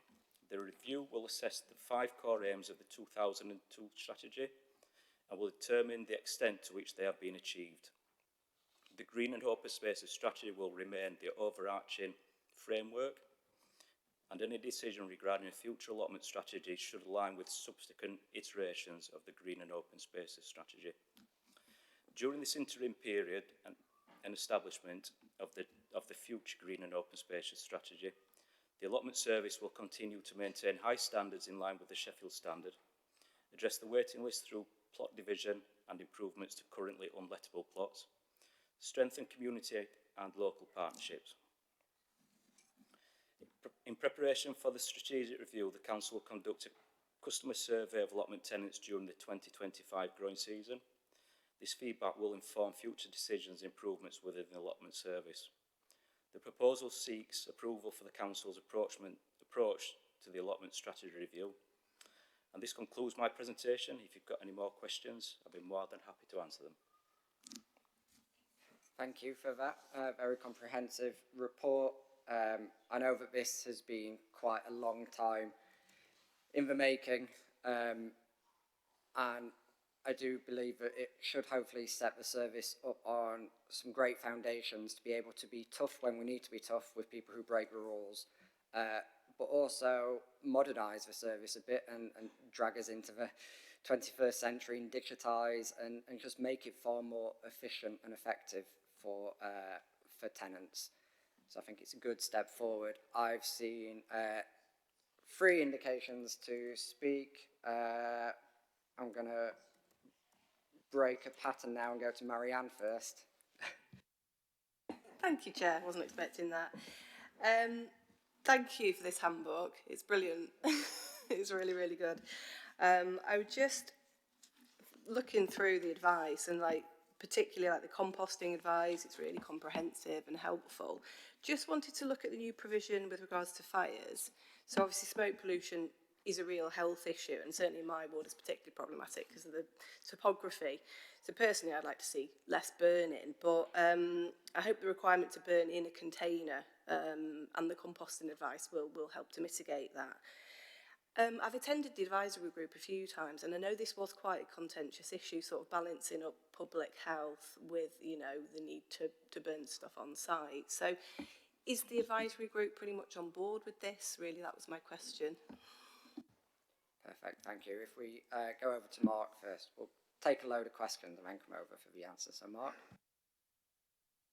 Thank you. Yes, everybody I think realised that new efficiencies were necessary in the system, and I'd like to congratulate you and your team for very systematically introducing new structures and rules which hopefully will see it work well into future generations. I do have a specific point to add to Marianne's point, was use of the word incinerator. I'm not quite sure what you're meaning here. Are we talking about some sort of small enclosed skip that can be user operated? Are we talking about something that is a bit specialised and has to be operated by someone else? Are we talking about something with loads of electric buttons all over it? What sort, is it user friendly? What are we talking about? Thank you. Thank you, and finally Rob. So yeah, mine's more of a comment, but if you'd like to add clarification on the comment afterwards, that'd be welcome. Mine's on just thanks of kind of putting this together, bringing a kind of a level of modernisation to the allotment handbook, to the allotment structure, but also thinking about ways that we can improve efficiencies, especially around plot size and kind of underutilisation of plots across the area. I've already raised this with Ruth, but I think it's useful on a wider framing in a more public sphere to talk about the increasing chatter about commercial allotment companies, especially those, one in particular called Roots. They've already identified a site on the south side of the city within North East Derbyshire, and they've also got potentially a site up in the north in Ecclesfield, in my ward. So I would like to thank you for doing this work and hopefully kind of opening the allotment system up to a wider group of people, making them more available, cutting down on the waiting list. But I think we do need to be more increasingly aware that where we as a council do have limitations on allotment capacity, that something which is a vital community asset in some regards could be kind of commercialised by a company looking just to extract money, where we as a council can be seen as failing, especially in terms of waiting lists and whatnot. Great, thank you. Over to you guys. A few burning questions there, pardon the pun.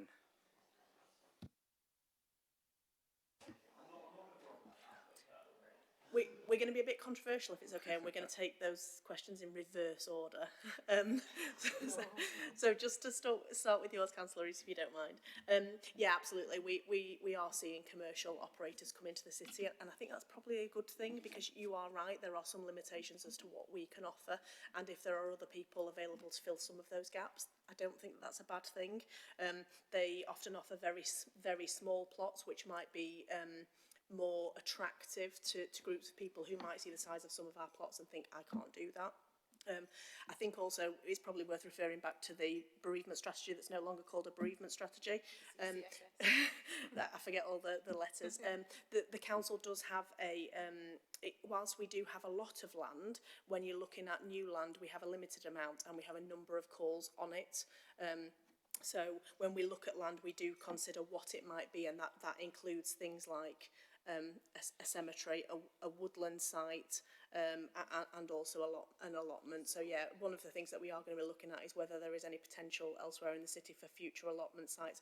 But we need to be honest and say that we will be competing with a number of things, including, very importantly, housing and things like that. So yeah, we are aware of our limitations and we try and push against those, but we do also welcome other people into that space where they're doing a good job and providing a service that people do appreciate.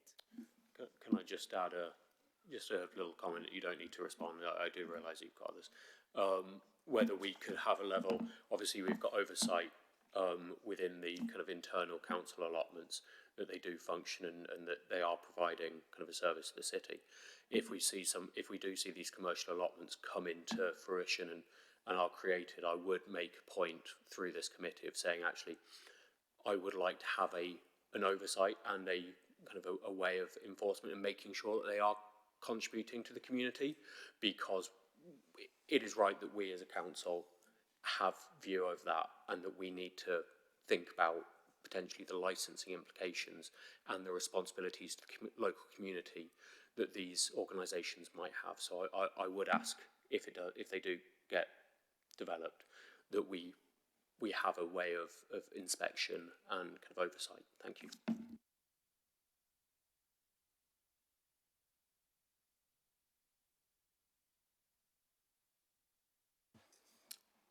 Yes, Mark, Councillor Whittaker. In terms of the incineration, it is envisaged that the small containers, not the skip-sized electronic processing, it's just DIY type incinerators.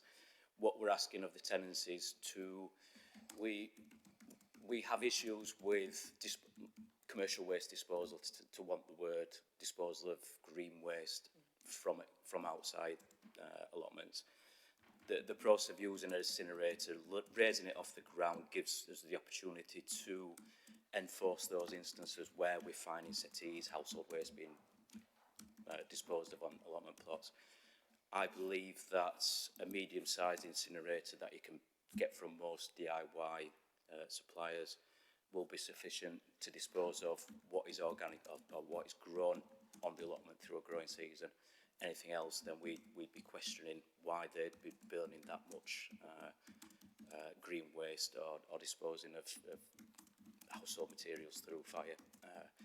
I think in terms of going on to Council Eric's comment on processing this through the advisory group, yes, some reservations were raised with that, and yes, we've considered those decisions. The overbearing influence, from me is we have a clean air strategy. It's meeting those targets as a part of the council. I'd like to be seen to be forward thinking in terms of what we're doing with our policies and allotments. We get numerous complaints. We had a couple this morning with items being brought on, black thick smoke. The idea about the incinerators, it creates a hotter burn. We'd hope that reduces the smoke being emitted from allotments. So yeah, and we've put that to the allotment advisory. We don't want to go for an outright ban. There is pest and disease, and we are aware that the allotment advisory has made us quite aware that it's one way to get rid of pest and disease from plots, and it's essential. But again, we'd like to take on board the Environmental Protection Acts. We don't want to create a nuisance, and I believe that the incinerator reduces that nuisance that we can potentially cause to the wider community that sort of surround the allotments. Thank you. That forward thinking and public health approach is really nice to hear. Thank you. Welcomed. Excellent. So unless... Oh, I did see your hand actually, Alan, didn't I, before I cut you off? Thank you, Chair, yeah. Welcoming this report, welcoming new allotments from private enterprises. But I would add a big word of caution that they are businesses.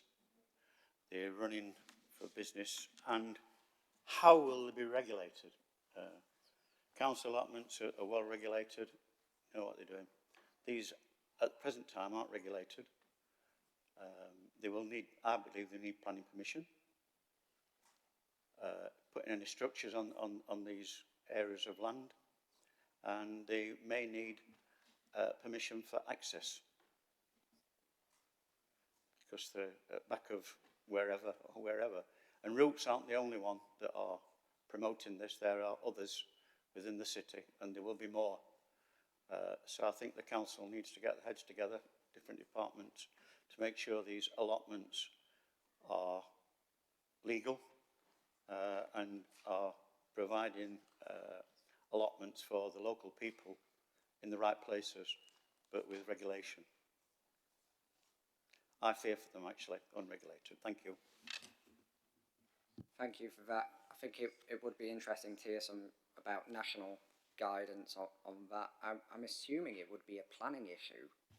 Roots are a national company, and I believe it is somewhere down south where there's petitions and massive local opposition to this happening in certain areas. Thank you. I think that we probably have to have further discussions with planning and trading standards on this and figure out what we need to do. Do you want, Ruth? James has got a response if that's okay. I guess it's probably worth saying that this isn't on council land, so you talked earlier about licensing, you know, as in us offering, like, providing licenses. It's not on council land, they're not utilising our land, but James has got some further information if that's helpful.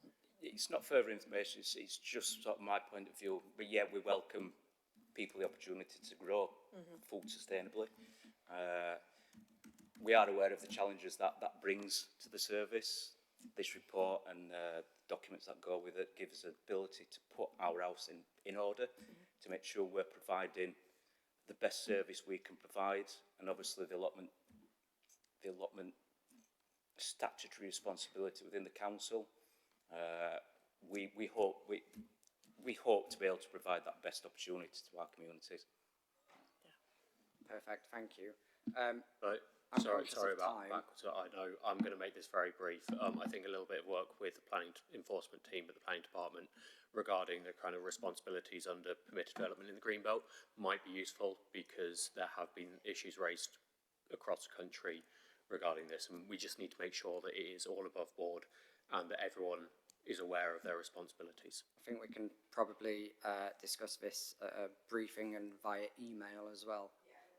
But I think your experiences with this is well received.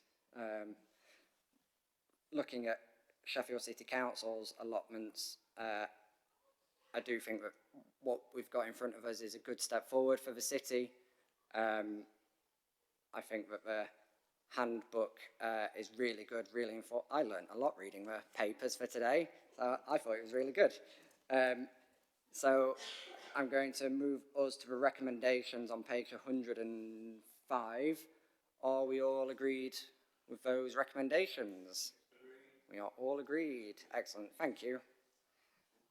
And moving on to the final item, item 12, which is procurement of timber harvesting contract. This can be found from page 317 of the agenda pack.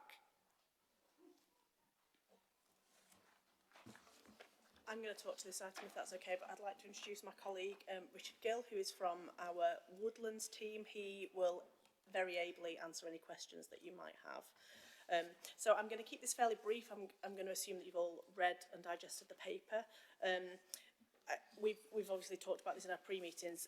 The ask here is very much business as usual.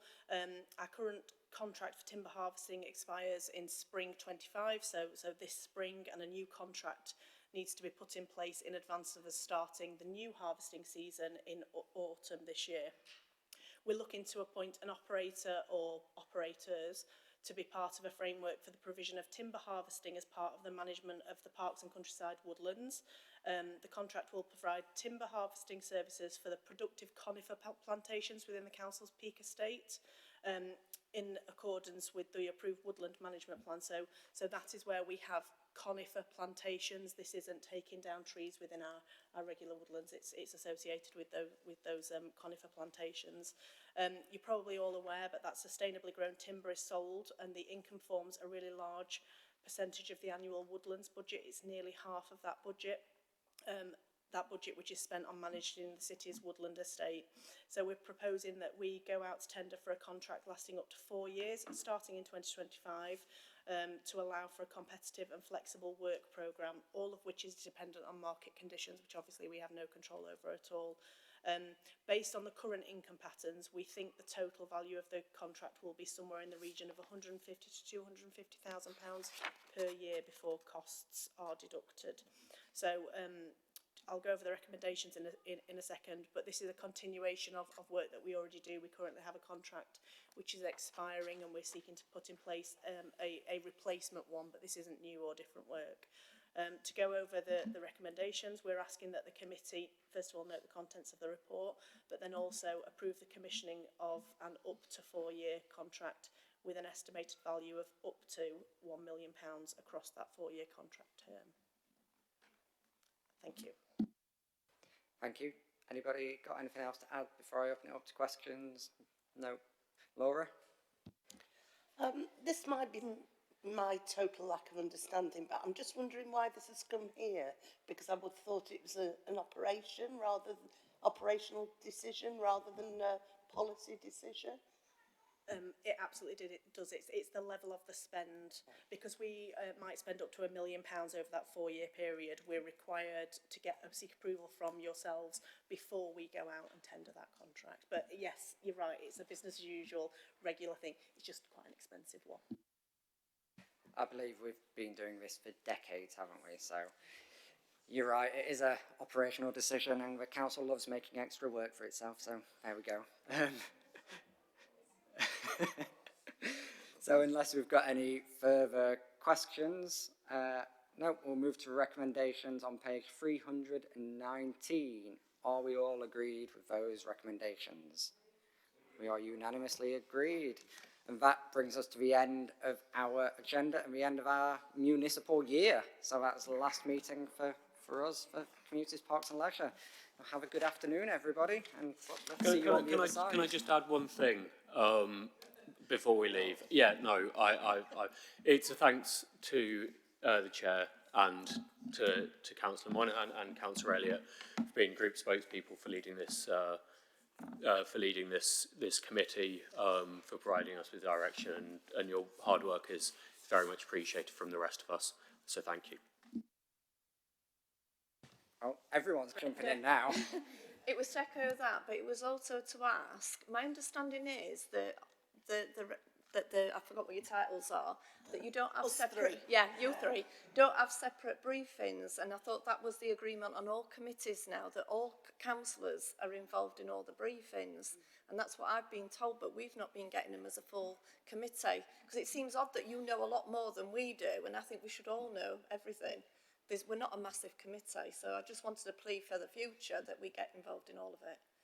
Yeah, sorry, I think that